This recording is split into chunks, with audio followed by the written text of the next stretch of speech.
Hola, ¿qué tal amigas y amigos de Sumando Voces en Directo? Sean ustedes bienvenidos y bienvenidas a nuestro programa de todos los jueves. Como siempre estamos transmitiendo por las redes sociales de Sumando Voces, por las redes sociales de Unitas, además por la radio Libre Expresión de la Asociación de Periodistas de La Paz y por la radio San Andrés de la UNSA. Bueno, como ustedes saben, hemos amanecido más bloqueados que antes. El bloqueo de los seguidores del expresidente Evo Morales cumple 11 días hoy. Además, la ciudad de La Paz ha amanecido bloqueada por los transportistas interdepartamentales que están rechazando el bloqueo a su vez de Evo Morales. Como verán, hay bloqueos que están afectando a la gente, pero en paralelo hemos empezado a ver larguísimas filas de vehículos que buscan combustible en las estaciones de servicio. Y ese tema lo queremos conectar con nuestro tema de hoy en Sumando Voces, que tiene que ver con el modelo económico del presidente Luis Arce, el modelo económico que se aplica en el país y que ha sido destacado por el mandatario en el discurso del 22 de enero. Para eso tenemos un invitado muy especial, pero antes de ir con nuestro invitado, quiero decirle a Jenny Escalante que nos presente el resumen de noticias de la fecha. ¿Qué tal amigos y amigas de Sumando Voces? Hoy, como cada jueves, les traemos el resumen de noticias más importantes de la semana. Arranquemos.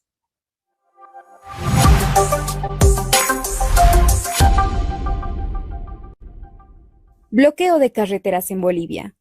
Este jueves se cumplen 11 días desde que inició la medida de presión protagonizada por seguidores de Evo Morales. Los bloqueadores exigen el cese de las funciones de los magistrados autoprorrogados, quienes antes de que concluya su mandato legal, inhabilitaron a Morales para postular en las elecciones presidenciales de 2025. La Comisión de Legislativo que prepara un proyecto de ley para las elecciones judiciales entró ayer en cuarto intermedio, hasta hoy por la mañana. Se espera que esta jornada termine con una propuesta. Monitoreo de Bolivia verifica, detecta alto índice de información falsa con fines electorales, sobre todo en TikTok. El informe indica que el 20% de los contenidos monitoreados tiene que ver con algún tipo de desinformación relacionada con procesos electorales. De ese total, el 88,38% corresponde a información falsa, el 5,81% a información engañosa y el 5,61% a información verdadera. Bolivia tiene la peor percepción en corrupción en 10 años y el problema es atribuible a la justicia. El índice de percepción de la corrupción de Transparencia Internacional, correspondiente al 2023, otorga a Bolivia 29 puntos, 2 menos que en el 2022. Este es el nivel más bajo obtenido por el país en la última década, solo equiparable al 2018, cuando también obtuvo 29 puntos. 240 instituciones exigen dejar sin efecto el proyecto que arrincona a las ONGs en Venezuela porque viola los derechos humanos. El proyecto en cuestión persigue propósitos inconstitucionales y violatorios de los estándares internacionales en materia de derechos humanos y no admite consulta ni mejora posible, por lo que la sociedad civil exige que se deje sin efecto. Alistan proyecto de ley para una educación inclusiva y sin violencia para personas con discapacidad en Bolivia. Esta propuesta normativa tiene 3 dimensiones: políticas prácticas y cultura inclusivas, para lograr que en un futuro cercano, en Bolivia se hable de una educación inclusiva sin discriminación y con enfoque de género para las personas con discapacidad. Hasta aquí con el resumen informativo. No se olviden que pueden visitar nuestro portal web www.sumandovoces.com.bo para conocer más noticias. También pueden visitar nuestras redes sociales. En Facebook estamos como Sumando Voces Bolivia y en X como Sumando Voces Bo. Regresamos contigo, Mary.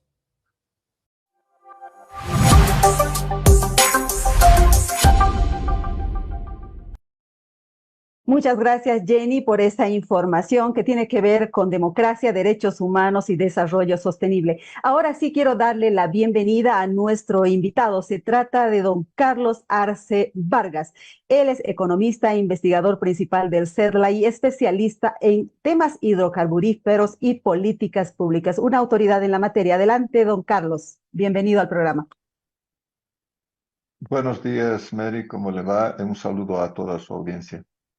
Muchísimas gracias. Quiero invitarle a ver un pedacito del discurso del presidente Luis Arce, dicho el 22 de enero en ocasión del Día del Estado Plurinacional, a propósito de las bondades del modelo económico de Bolivia. Adelante con ese video, por favor.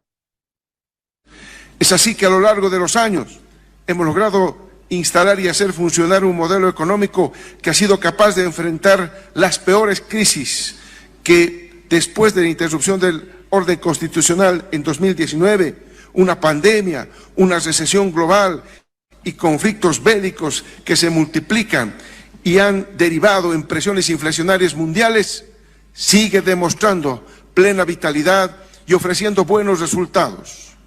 En definitiva, un modelo económico comprobado que se ha sobrepuesto a escollos externos e internos. Como dije, en noviembre pasado, nuestro modelo económico ha demostrado ser lo que se necesitaba para desmontar los viejos modelos de dominación y explotación, para distribuir la riqueza en momentos de bonanza, para salir de los momentos de crisis ocasionados por razones internas y externas, y ahora para caminar al país por la senda de la industrialización de nuestros recursos renovables y no renovables con sustitución de importaciones.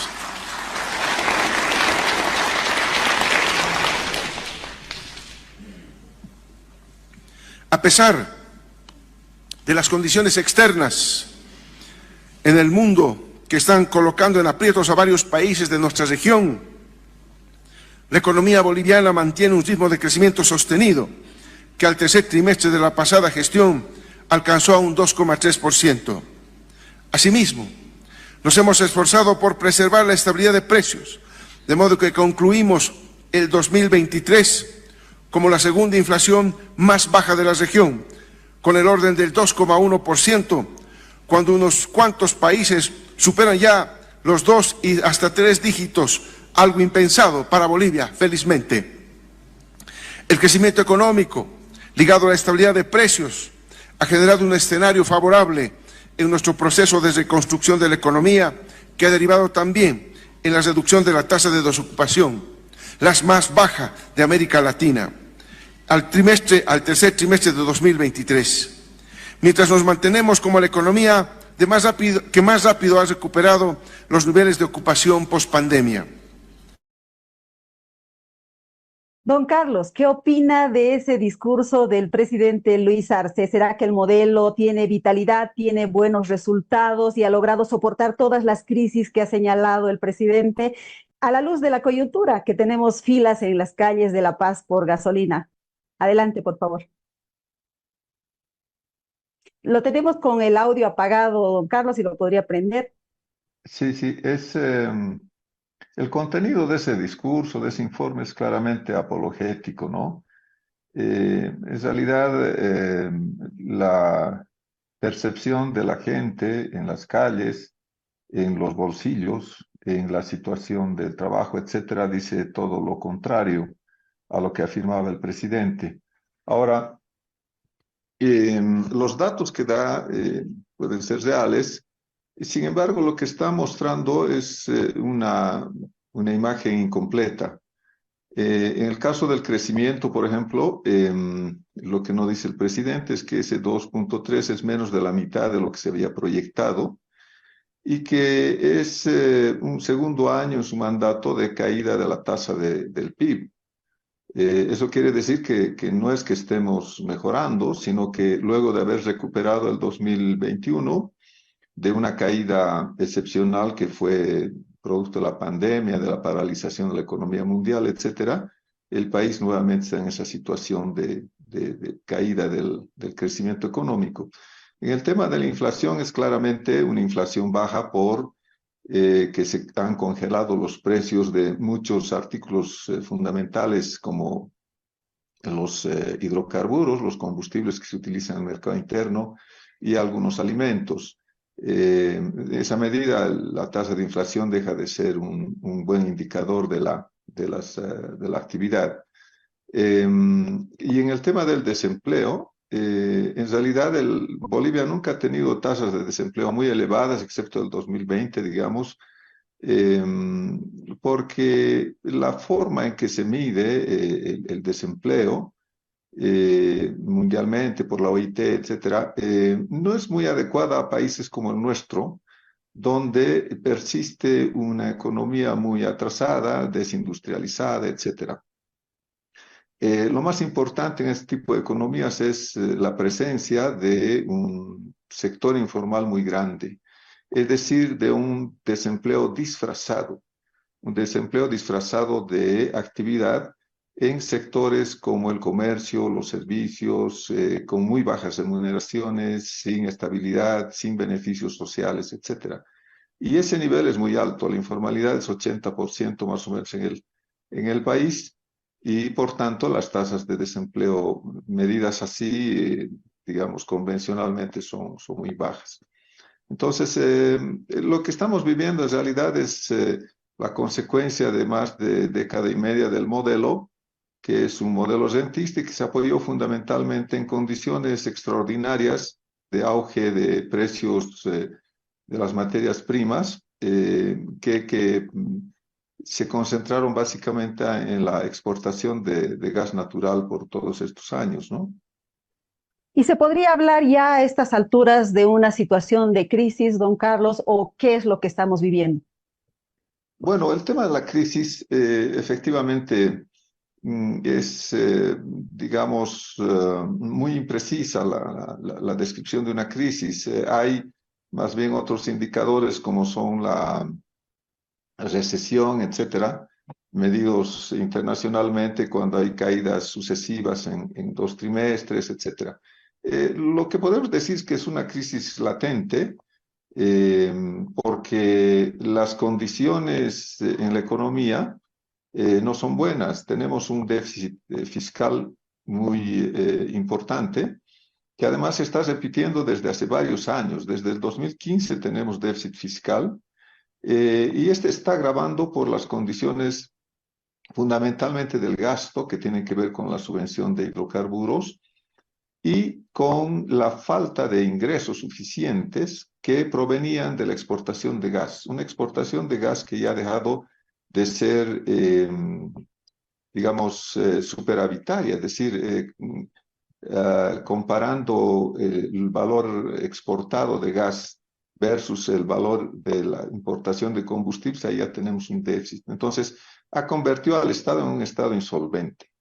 Y en el lado externo de la economía, en la balanza externa, también tenemos graves dificultades que están vinculadas precisamente con la caída de las exportaciones y que se reflejan en una disminución de los ingresos de divisas que puede controlar el Estado. El Estado solo controlaba la exportación de gas como la fundamental.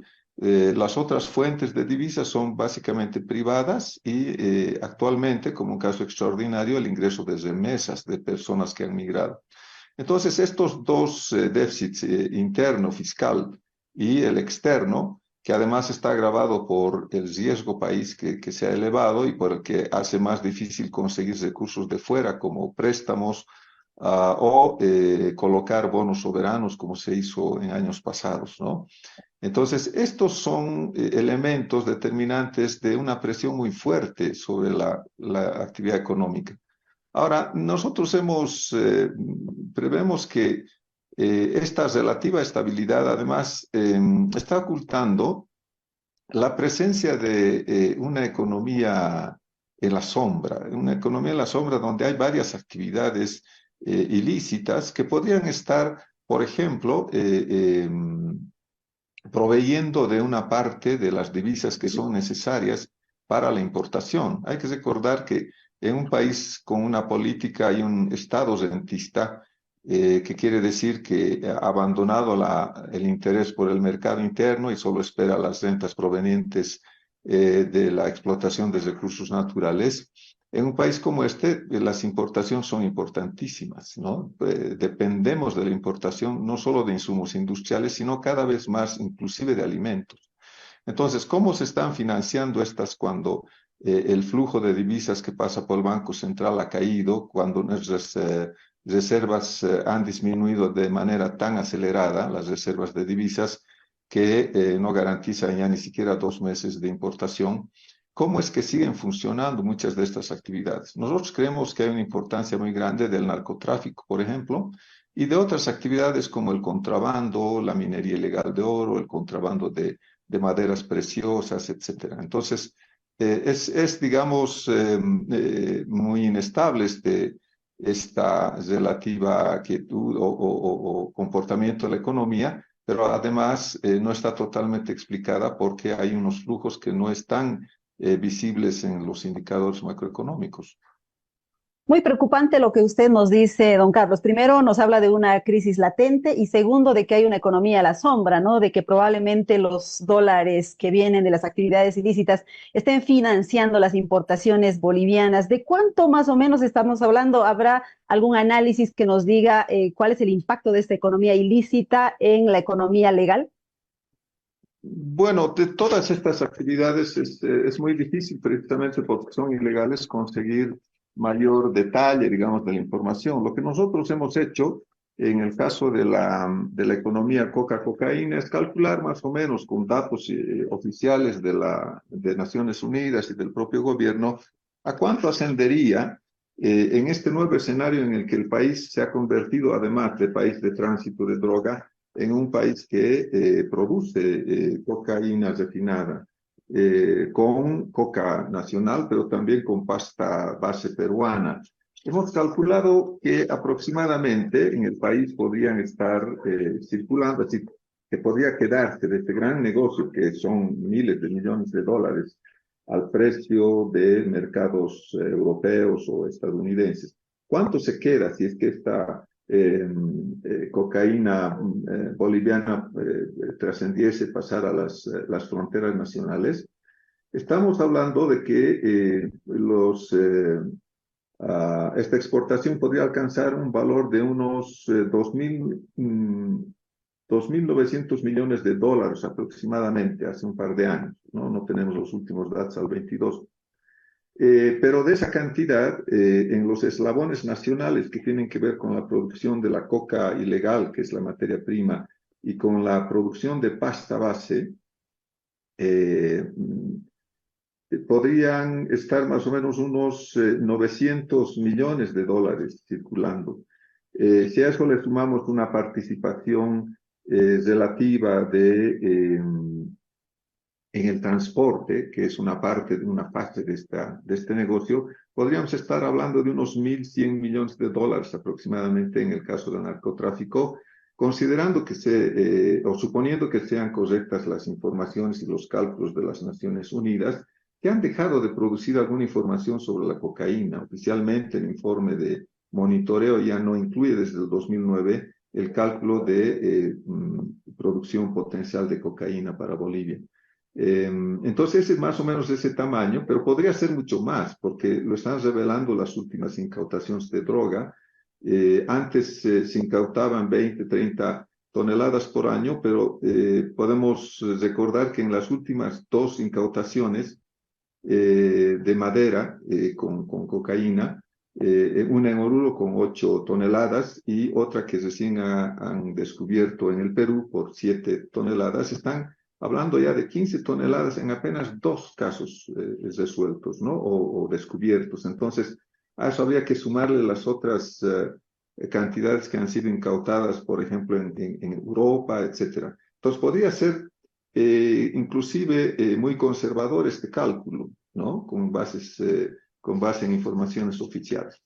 En los otros casos hay otros cálculos que han hecho, por ejemplo, la Cámara de Industrias, en el caso del contrabando, que ellos plantean que este contrabando estaría bordeando los 3.000 millones anuales, 3.000 millones de dólares anuales. Y en el caso de la minería ilegal, no está muy claro no hay explicación de cómo se ha dado un salto desde hace aproximadamente una década, un salto en la capacidad de producción de oro, desde unas 13 toneladas hasta el récord de unos 60 toneladas de oro. ¿De dónde proviene ese oro? Y además, por la cantidad de mercurio que se importa en Bolivia, podría ser mucho más grande la producción misma de oro, o también podría estar, digamos, blanqueando un contrabando de oro del Perú. Es decir, es un espacio muy oscuro este de la minería aurífera, y probablemente ahí también hayan recursos que están circulando en la economía, que se blanquean, que se lavan en la economía, digamos, nacional. Entonces, son una serie de hechos. Nosotros decimos básicamente que en el caso del narcotráfico es mucho más evidente esta influencia de las economías ocultas o ilegales en esta relativa estabilidad que estamos viviendo. Y bueno, si sumamos todas esas cifras, por supuesto que superamos con creces a lo que tiene el Banco Central de Bolivia en reservas internacionales netas. Recordemos que el último dato que se nos ha proporcionado es que las reservas están en el orden de 1.709 millones de dólares, y de las cuales solo 166 millones eran divisas. ¿Qué implica eso, don Carlos, en la economía de la gente? ¿Cómo impacta esta caída de reservas internacionales netas en la vida de la gente? Bueno, las reservas son eso, son reservas, es decir, se utilizan en el momento en que haya crisis. Lo que ha pasado es que las necesidades del Estado han sido muy grandes y ha tenido que recurrir a estas reservas, que han sido acumuladas gracias a este auge que le decía de las materias primas, a este boom de los precios, y a una reversión de los términos de intercambio que nos favorecen o nos han favorecido por mucho tiempo. Entonces, esas reservas se van disminuyendo porque el gobierno cada vez tiene más necesidad de utilizarlas para importar combustibles fundamentalmente. Lo que está manteniendo, digamos, es que hay un equilibrio muy inestable, muy dificultoso, ¿no? Entre ingresos de divisas y el gasto de divisas, es decir, entre lo que tenemos contante y sonante y lo que necesitamos para comprar las cosas afuera. El gobierno ha estado haciendo malabarismos ahí. Hay que recordar que se ha vendido el oro, una cantidad importante del oro, la mayor parte, para pagar deudas, para pagar las obligaciones que tenemos con el extranjero, que son servicios de la deuda, etc. Se han intentado otras medidas, como por ejemplo el bono a las remesas, que han puesto un cepo, digamos, al uso del dólar por parte de las personas que reciben remesas en dólares. Eso se ha corregido recientemente, pero son, digamos, formas extraordinarias de equilibrar ese déficit de recursos para comprar en el extranjero. Y hoy parece ser más grave eso, no solo por ese tamaño de las reservas, sino porque el gobierno está planteando que la dificultad de la economía se debe ahora a las trabas que pone el legislativo para aprobar créditos externos. Es decir, ante la caída de las reservas, inmediatamente crece la deuda, porque es la otra forma de poder financiar estas necesidades crecientes. ¿Cómo pega en las familias? Hay que decir que esta dificultad de contar esta escasez de dólares y además las medidas, digamos, bastante erradas del gobierno en un principio, han provocado la emergencia de un dólar paralelo, un dólar que está muchísimo más lejos de los 6,97 que establece el Banco Central, y que encarece las compras de los importadores, sean estos legales o de contrabando, ¿no?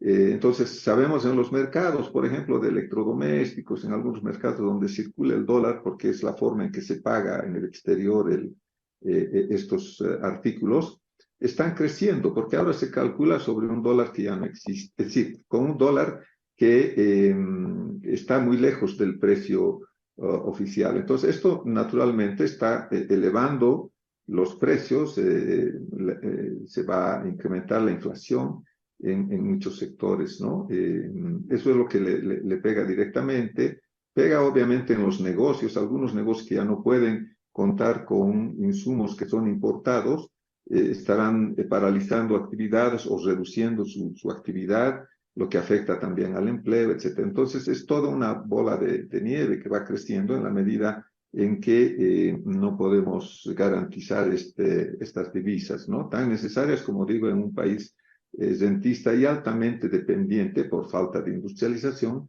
de bienes importados. Y bueno, la gente nos empieza a mandar sus mensajitos. María Guzmán Soleto nos dice información muy certera y verdadera. Muchísimas gracias. Un saludo para ella.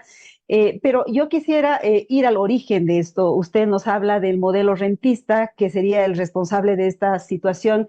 Y quería preguntarle qué modelo debería aplicarse en Bolivia, tomando en cuenta que este modelo, que supuestamente ha apostado a la industrialización, al estatismo, está fracasando. Y de pronto surge en Argentina un modelo liberal con Milei que tiene su onda expansiva en algunos analistas bolivianos, pero son como los dos extremos, al menos en lo retórico. ¿Qué opina usted? ¿Qué modelo debería aplicarse en Bolivia?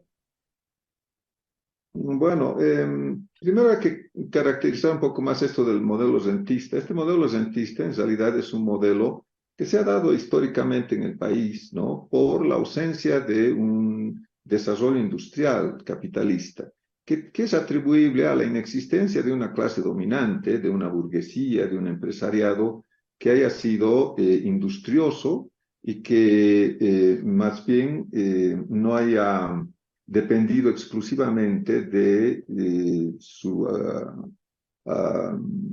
capacidad, de su control propietario de los medios de producción, especialmente en el caso de la tierra o de los recursos naturales no renovables. Entonces, es una experiencia histórica, ¿no? Por eso es que hemos vivido ciclos siempre dependientes de una sola materia prima exportada. Por eso se llama esto a un modelo, un patrón de desarrollo primario exportador. Entonces, no es exclusivo del MAS, pero seguramente se ha agravado en este tiempo más.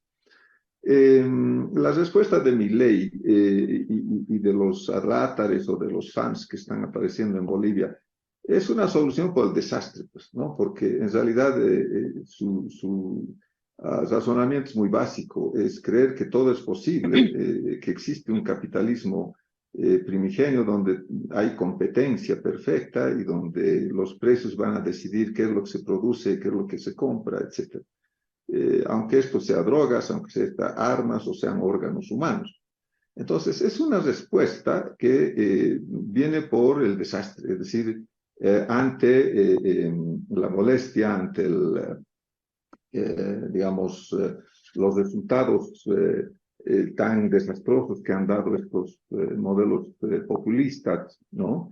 En estos países, se quiere optar por lo otro, es decir, eliminar todo vestigio de control del Estado, etcétera, pero desconociendo además una realidad. Estamos en un momento de crisis no solamente nacional, es una crisis internacional, precisamente del capitalismo, es decir, no es del socialismo, del comunismo que no existen actualmente, sino del capitalismo, un capitalismo que nos está llevando no solo a una crisis económica, de empleo, etcétera, sino inclusive a una crisis climática que puede ser una crisis, digamos, fatal y definitiva para el planeta. Entonces se olvidan de eso y además se olvidan de una realidad. No existe una economía capitalista, aunque Milei diga que son las mejores, etcétera. No existe una economía capitalista ni en el mejor de los mundos, en el norte de Estados Unidos, en Europa, donde haya la verdadera competencia, ¿no? Allá hay subsidios muchísimo más altos que aquí, por ejemplo, a la agricultura. Los bancos siempre son salvados por los gobiernos. La crisis del 2008 ha demostrado eso. Han tenido que salvar a los grandes especuladores financieros, etcétera. Entonces son respuestas, yo digo, tiradas de los cabellos. ¿Qué es lo que necesitamos? Yo podría decir que en realidad deberíamos evitar los errores de estas experiencias populistas, intervencionistas, digamos, supuestamente estatistas, porque en realidad quienes se han beneficiado con estos modelos, en el caso particular nuestro, por ejemplo, quienes se han beneficiado muchísimo de expansión del extractivismo, de la explotación del gas natural, fueron también las empresas transnacionales. Ellas nunca abandonaron el país y se llevaron aproximadamente 18.000 millones de dólares de la renta que se ha producido. Entonces, estamos hablando de grupos sociales rentistas, es decir, y de un modelo y de un gobierno rentista. Quiere decir que no busca, ¿no?, lograr ingresos genuinos a partir de una actividad industriosa, es decir, de la modernización, de la aplicación de tecnología, de una producción racional, etcétera, sino que espera con los brazos cruzados una renta extraordinaria proveniente de la exportación, de la monetización de unos recursos que son escasos y extraordinarios en el mundo, ¿no?, como es el caso de los hidrocarburos o del oro actualmente, etcétera. Entonces, lo que hay que hacer es aprovechar esas condiciones. Él más dijo en sus primeros planes del 2006 que el modelo funcionaba llevando este excedente de los sectores estratégicos hacia los sectores que producían, generaban empleo e ingresos. Eso no ha ocurrido. Se ha gastado en mamotretos, en grandes elefantes blancos que no funcionan, que son esta cantidad de empresas estatales que están en déficit o que nunca tienen utilidades, etc. Esto porque el gobierno lo único que esperaba era financiar políticas populistas que afianzaran, que consolidaran su poder político. Hoy la pugna de las dos fracciones del MAS tiene que ver con lo mismo, es decir, son grupos que viven del Estado y que lo que hacen en economía es mantener funcionando estos sectores que dan rentas extraordinarias, fortalecer a esos sectores rentistas como son los cooperativistas auríferos, por ejemplo, porque son su base social y son la base que financia las actividades no solo del partido, sino que dan esta apariencia de gran actividad económica. Entonces, eso es lo que no hay que hacer y hay que apostar por la industrialización. Pero además la industrialización partiendo pues de los sectores primarios, fundamentalmente del sector agropecuario, de la agricultura, porque un país que tiene resuelto el problema de los alimentos, que eso es elevar la productividad en la agricultura, en la agropecuaria, etcétera, puede dedicar una gran cantidad de sus horas de trabajo, de su fuerza de trabajo, que es lo único que tenemos al final, hacia otros sectores. Así es como se han industrializado los países. Y es posible, digamos, generar un crecimiento sostenible. Entonces, eso es lo que debería hacerse y no mantener estos experimentos populistas, pero tampoco tirar, digamos, la baba con el agua sucia, ¿no? Claro, el gobierno está apostando por más extractivismo porque ha pedido a YPFB que explore muchos pozos, está apostando al litio y además habla de un proceso de industrialización para sustituir las importaciones. ¿Cómo ve usted ese proceso? ¿Cree que es posible o el ciclo del extractivismo se ha acabado ya con los hidrocarburos o qué va a pasar con el litio? Bueno, es posible pues que hayan ciclos de demanda alta de materias primas. Por ejemplo, están los minerales estratégicos, está el litio, que pueden ser demandados muy altamente si es que se van cumpliendo estos objetivos de cero carbono, que son los objetivos de reducir esta economía basada en el uso de fósiles, ¿no es cierto?, que es la llamada transición energética. Es posible que aumente la demanda, como fue con el litio, por ejemplo, hace un año, que llegó a precios altísimos de 70 o 80 mil dólares la tonelada, ¿no?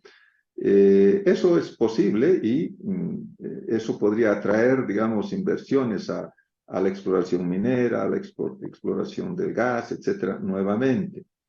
El problema es que estos grupos sociales que se encaraman en el poder, como antes eran los varones del estaño, de la plata, etcétera, hoy son otros sectores que pueden estar proviniendo de sectores populares, lo que sea, pero que se convierten en rentistas y controlan la posibilidad de explotar los recursos naturales y obtener ganancias extraordinarias. Esa lógica no ha cambiado, ¿no es cierto? Y aunque aparecieran otros prospectos importantes de exportación, podían volverse a repetir. El gobierno sí está apuntando a mayor extractivismo a difundir más estas actividades, por ejemplo, en la cuenca Madre de Dios, en el Amazonas, ¿no? Esta oferta de 21 salares a los capitales extranjeros que está planteando con este nuevo experimento de industrialización del litio, etcétera. Entonces es posible que se vaya ahondando eso, ¿no? Ahora, este proceso de industrialización no es nuevo, ¿no? Se lo ha planteado desde el 2006 y ya la Jindal, por ejemplo, debería haber dado resultados con la industrialización del Mutún. Todo fue un fracaso. Carachipampa fue otro fracaso. Las plantas de industrialización como la planta de Uria, como diríamos en La Paz, más anda parando, ¿no? Y las otras plantas igual, la última planta de carbonato de litio, nos dicen se ha inaugurado en diciembre, pero siguen en paro, dicen están controlando las máquinas, etc. Además hay ineficiencia y corrupción obviamente en esto, pero se está queriendo hacer se hacen unos experimentos de industrialización sin fijarse, como le decía antes, en los sectores cruciales, fundamentales para la industrialización, que tienen que ver con la elevación de la productividad del sector agrícola, que es la fuente de los insumos también para la industria. Entonces se hacen experimentos parciales, limitados, y de manera errónea, ¿no? Hemos visto nosotros en el CETRA varios proyectos de estos, como el de biocombustibles, por ejemplo, el caso de varias plantas de industrialización de productos agrícolas que son muy chiquititos, que nos repiten la historia de, bueno, haremos papas fritas, haremos mate de coca, etcétera, que en realidad no van a cambiar esta situación, ¿no? Mientras no se abandone esa lógica rentista del modelo y de los grupos gobernantes. Muy bien, no son buenas noticias las que nos trae el análisis de don Carlos Arce Vargas. Tenemos un comentario de uno de nuestros seguidores, se trata de Félix Llanquipacha, que nos dice, desde otro punto de vista, el socialismo en América Latina se divorcia del capital, de la tecnología y de los mercados bajo la consigna de muera el capitalismo. Entonces, bienvenido el socialismo para los países del primer mundo, porque así seguiremos exportando nuestras materias primas sin ningún valor agregado, sellando por siempre nuestro subdesarrollo. Don Carlos, yo le agradezco muchísimo por haber participado en nuestro programa, que no sea la última vez. No, las gracias a usted, un saludo nuevamente a la audiencia de Sumando Voces.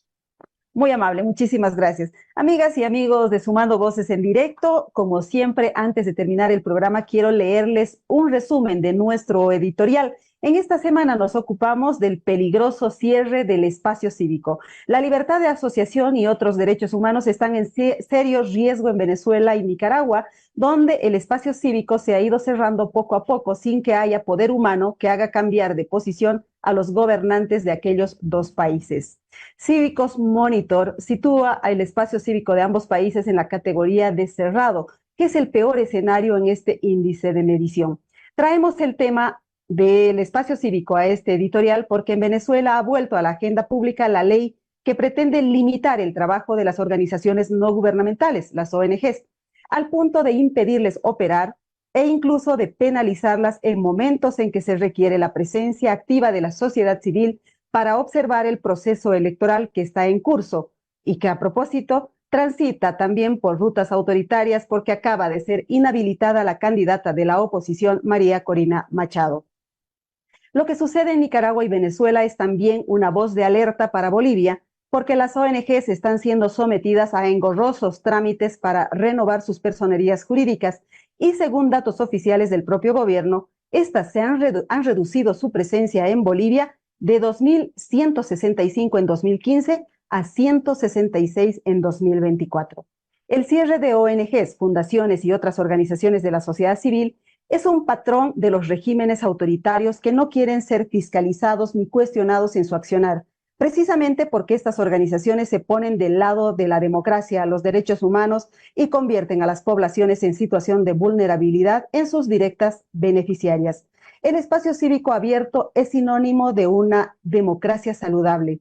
El derecho a la asociación, junto a la libertad de expresión y el derecho a la reunión pacífica, configuran un escenario propicio para garantizar otros derechos humanos. Amigas y amigos, Este ha sido el programa de hoy. Antes de irnos, quiero pedirles que nos sigan en nuestras redes sociales, como siempre. Estamos en el Facebook en Sumando Voces Bolivia, en X en Sumando Voces Bo y en nuestra página web sumandovoces.com.bo. Ha sido un gusto compartir con ustedes este jueves. Nos vemos la próxima semana y esperemos que con menos bloqueos o sin bloqueos en el mejor de los casos. Gracias.